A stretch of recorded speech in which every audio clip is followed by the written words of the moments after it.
नमस्कार। डेट के प्रहार में आप सब दर्शकों का बहुत बहुत स्वागत है और मैं हूं अनिल शर्मा। शुरुआत करना चाहेंगे जम्मू कश्मीर की बड़ी खबरों के साथ और इस वक्त जो बड़ी जानकारी आ रही है आपको बता दें कि जम्मू कश्मीर के अंदर रामबन के इलाके में सूत्रों के मुताबिक इस समय आपको बता दें कि एक ही परिवार के जो है वो 4 लोग मृत बताए जा रहे हैं। और इस वक्त जो बड़ी जानकारी मिल रही है जम्मू कश्मीर के रामबन इलाके में, इस वक्त आपको बता दें कि 4 लोग जो सूत्रों के मुताबिक जो है वो मृत पाए गए हैं। हालांकि घटनास्थल पर जो है इस वक्त मौके पर पुलिस जो है वो वहां पर पहुंची हुई है। इस वक्त बड़ी जानकारी आपको बता दें कि जम्मू कश्मीर के अंदर जो है रामबन इलाके में जो है एक ही परिवार के जो है वो 4 लोग जो है, हालांकि स्थानीय व्यक्ति ने जो है वहां पर देखा और उसके बाद जो है ये पूरी जानकारी दी गई है। हालांकि पुलिस को सूचित किया गया है और इसके साथ हमारे साथ ही ग्राउंड जीरो पर है इस समय नदीम हमारे साथ ज्वाइन कर चुके हैं। नदीम, अपडेट करिएगा कि क्या पूरा मामला है। हालांकि घटनास्थल पर जो अभी तक जानकारी मिली है, पुलिस मौके पर पहुंची है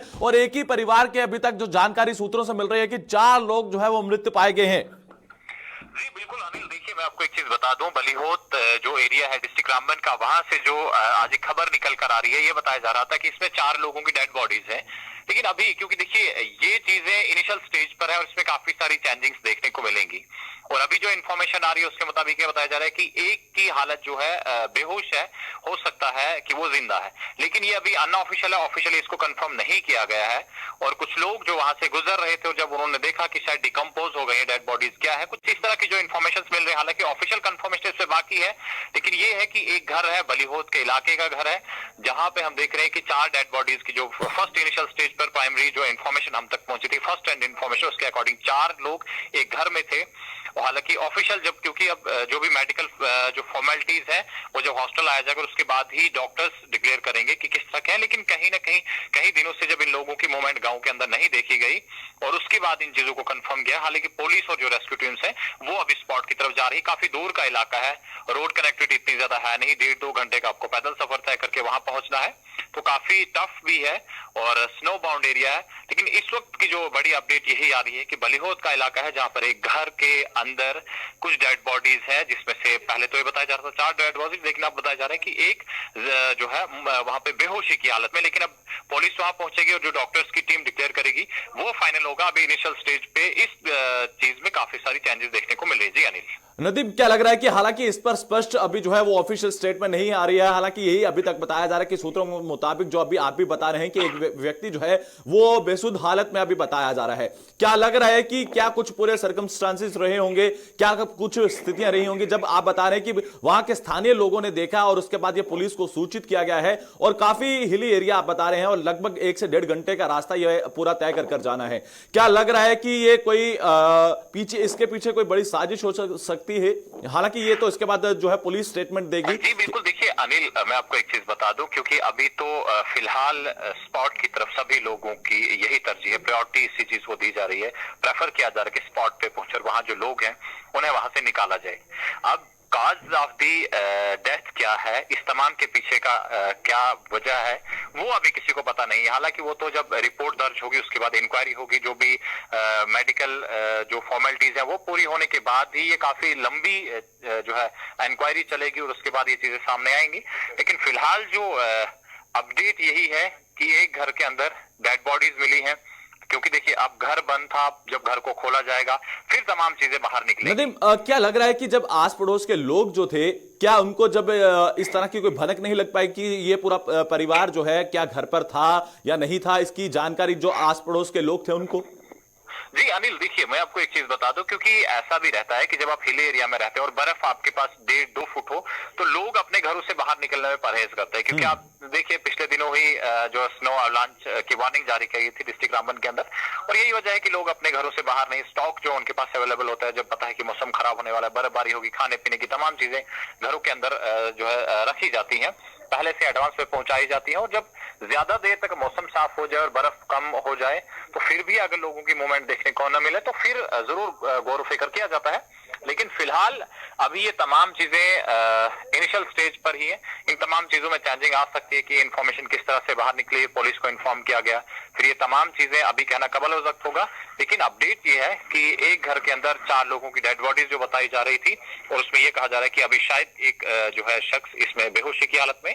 अब कंफर्म ऑफिशियली जब होगा तो तब जाके ये पूरी खबर पूरी होकर सामने आएगी कि कितने लोग इसमें डेड हैं और कितने लोग जख्मी हैं और इसके पीछे की क्या वजह है। ये अभी कहना कबल इस वक्त होगा। ठीक है नदीम, आप इस पूरी खबर पर जो है वो नजर बनाए रखेगा और आपसे लगातार अपडेट लेते रहेंगे। और जिस वक्त आपको ये जानकारी दे रहे हैं, हालांकि अब नदीम की तरफ से जो हमारे संवाददाता है वो ग्राउंड जीरो पर है और अपडेट लेने की कोशिश कर रहे हैं। हालांकि अभी तक जो ये बताया जा रहा था कि 4 लोगों की मृत जानकारी मिल रही है, हालांकि एक की जो हालत जो है वो बेसुध बताई जा रही है। हालांकि पुलिस जो है घटनास्थल पर पहुंच रही है और लगातार जो है वो छानबीन करने की कोशिश की जा रही है। हालांकि स्थानीय लोगों की मदद से जो है ये जानकारी दी गई है। हालांकि अब घटनास्थल पर पुलिस इस समय मौके पर पहुंची है और अब लगातार जो है वो पूरी छानबीन की जाएगी कि आखिर क्या पूरी ये घटना रही है और इसके पीछे क्या पूरी साजिश रही है। बढ़ते हैं अगली खबर की ओर और अगली खबर की शुरुआत करना चाहेंगे जम्मू कश्मीर के हवाले से। आपको बता दें कि जम्मू कश्मीर में लगातार भारत जोड़ो यात्रा की बात करते हैं तो भारत जोड़ो यात्रा में किस तरह से चूक की जानकारी दी गई थी।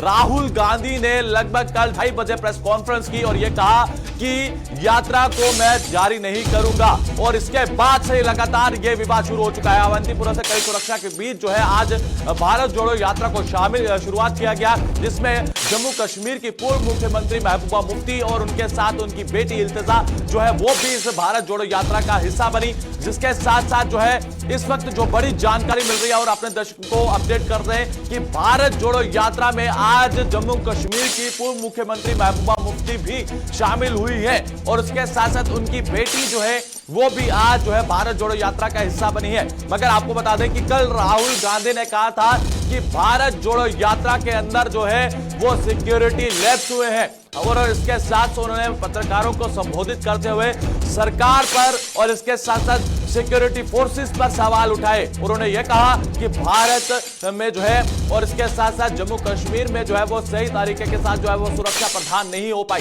जिसके बाद से ही लगातार इस पर विवाद छिड़ गया। जिसके बाद जम्मू कश्मीर पुलिस ने ट्वीट कर जानकारी दी और ट्वीट करने के बाद उन्होंने साफ तौर पर कहा कि ऐसा कुछ भी नहीं है। और इस समय जो एडीजीपी की तरफ से कहा गया है वो ट्वीट कर जानकारी दी गई है और क्या कुछ उनकी तरफ से कहा गया है वो भी हम आपको बताएंगे। मगर उसके पहले आज मल्लिकार्जुन खड़गे की बात करते हैं। उन्होंने देश के गृह मंत्री को पत्र लिखा है। मल्लिकार्जुन खड़गे की बात करते हैं तो उन्होंने देश के प्रधानमंत्री को पत्र लिखा है। हालांकि 2 दिन अब यात्रा में बचे हैं और 2 दिन में एक पुलिस सिक्योरिटी की मांग की है और इसके अंदर हस्ताक्षर करने के लिए जो है देश के गृह मंत्री से कहा गया है।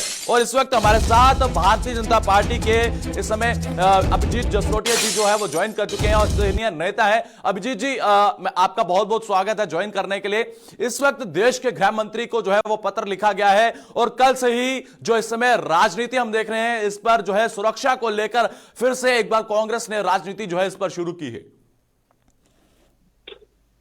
देखिए ऐसा है कि अगर आप मुझे सुन पा रहे हैं जी, पॉलिटिकल ड्रामा तो जो इस भारत तोड़ो यात्रा का था वो उसी दिन शुरू हो गया था जब ये यात्रा लखनपुर से अंदर एंटर की थी।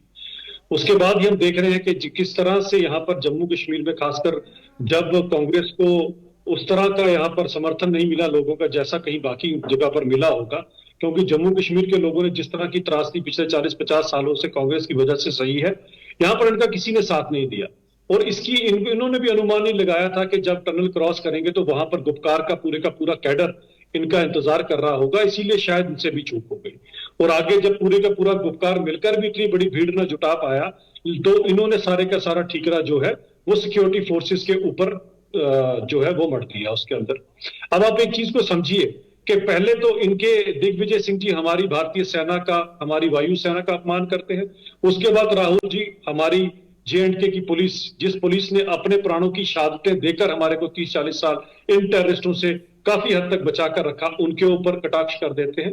यहां से पता लगता है कि इनकी किस तरह की मानसिकता है। अपनी यात्रा का जो इनका स्तर है वो आपके सामने ही है, और कांग्रेस का तो कहीं भी कैडर नहीं नजर आता। आज कांग्रेस जो है वो कहीं पर नेशनल कॉन्फ्रेंस की बैसाखी, दूसरी तरफ पीडीपी की बैसाखी के ऊपर चल अभिजीत रही जी, एक है। चीज स्पष्ट करिएगा कि अगर कोई भी, आप भी एक पूरी तरह से कोई भी यात्रा करते हैं तो उसका रूट प्लान जो है वो पहले से तैयार किया जाता है, और यह कहा जाता है कि कल जब राहुल गांधी पत्रकारों को संबोधित करते हैं वो कहते हैं कि सिक्योरिटी में लैप हुआ है, और उसके बाद जो है इस तरह से बयानबाजी करते हैं। क्या आपको लगता है कि ये राजनीति जो है इस समय साफ तौर पर जम्मू कश्मीर के अंदर एंटर होकर करना, क्योंकि हमने देखा है कि किस तरह से हमारे जम्मू कश्मीर पुलिस के जवानों ने कुर्बानियां दी हैं और देश की सेवा करते वक्त किस तरह से वो देश के लिए निछावर हुए हैं? जी बिल्कुल सही बात कहा जी। आप देखिए कि जिस तरह से हमारे जे.एंड.के पुलिस ने अपने प्राणों की शहादत देकर हम लोगों की रक्षा की, ऐसी पुलिस के ऊपर कटाक्ष करना सिर्फ और सिर्फ अपनी ओछी राजनीति के लिए, अपने परिवारवाद की राजनीति के लिए। और देखिए किस तरह का वहां पर आज अगर आप मंजर देखें, यहां बैठ के हम सोच सकते हैं कहीं पर दो बेटे जो हैं परिवार से आ रहे हैं, कहीं किसी के पिता परिवार से आ रहे हैं, किसी की माता, किसी की बेटियां भी अब आ गई हैं। तो यहां से पता लगता है कि परिवारवाद को बढ़ावा देने के लिए जो ये यात्रा शुरू की गई है, इसका देश से कुछ लेना देना नहीं है। इसका केवल और केवल गांधी परिवार, अब्दुल्ला परिवार और मुफ्ता परिवार की जो साख अब खत्म हो रही है, दिन पर दिन जो लोगों ने इनको आईना दिखा दिया है, उसे बचाने के लिए पूरे का पूरा परिवार अपने बच्चों के साथ, अपने पिता के साथ, माता के साथ आज कूद चुका है इस लड़ाई के अंदर, किसी तरह से हमारा वर्चस्व बच सके। क्योंकि लोगों को पता लग चुका है आज लोग सबका साथ, सबका विकास और सबका विश्वास के ऊपर यकीन रखते हैं, और इनके लिए जमहूरियत केवल और केवल गांधी परिवार, अब्दुल्ला परिवार या मुफ्ती परिवार है। हमारी तरह इनकी तरह पार्टी का स्लोगन नहीं है कि सर्वप्रथम देश है, उसके बाद पार्टी, और लास्ट में अपना आप आता है। ये थोड़ा उल्टी दिशा में चलते हैं। सबसे पहले अपने परिवार को बचाने के लिए राजनीति कर रहे हैं, और लोगों को उनका पता, और लोग आज इनसे पूछ रहे हैं जरा हमें ये तो बताइए कि इतने सालों से क्यों वाल्मीकि समाज को आपने उत्पीड़ना करके रखी,